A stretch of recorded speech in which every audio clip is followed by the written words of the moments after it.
Marko here from Fair Realty, Victoria, BC. Rainy, gloomy December day, and I'm here with your November 2025 real estate market update. Numbers here on the side of the screen, 451 sales in the month of November. This is 18% lower than last year, 19% lower than the 10-year average of 557 sales.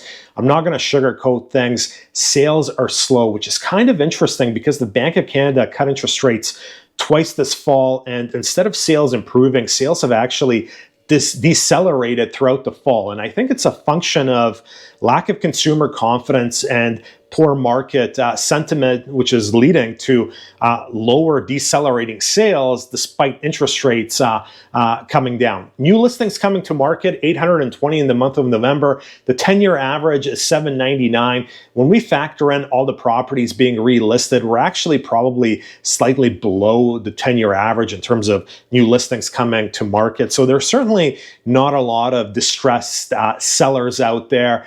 When it comes to this metric, we're either at or slightly below the 10-year average when we adjust for all the relistings. Active listings or inventory on the market, 3,152 properties. So this is the highest number we've seen at the end of November since 2014. So it's a 12-year high. One way of looking at it is there's 3,152 properties in the market, only 451 sold. So 1 in 7 sellers sold. The other 6 out of 7 sellers did not secure a sale in the entire month of November. If you're a seller, you really have to price well if you're going to have any sort of chance at selling in this market. Now over to the prices. Single family home median, $1,133,000. It's the lowest we've seen in the last 6 months. It's actually the lowest we've seen since January, but typically the median is a bit lower in November and December as there are a lot of unattractive properties that have been sitting for a while throughout the summer, throughout the fall, and you get buyers out there that are looking for deals. So there's more lower end properties selling that might be requiring some work, and that's why the median usually dips a bit this time of year. On the whole, single-family home prices have been flat throughout the entire year. If you look at the last 4 years, we've essentially now been flat for 4 years. Over to the condo median, similar story, 546, 500, up a bit compared to the last few months, but it's essentially been flat the entire year. The year-to-date median on condos is 545, and November was 546, 500. That is a very, very small statistical deviation or noise or whatever you want to call it. So once again, condos as well. Showing flat, but as I've talked about it a lot in the last couple of years, people are buying better condos for the same amount of money. What am I seeing out there?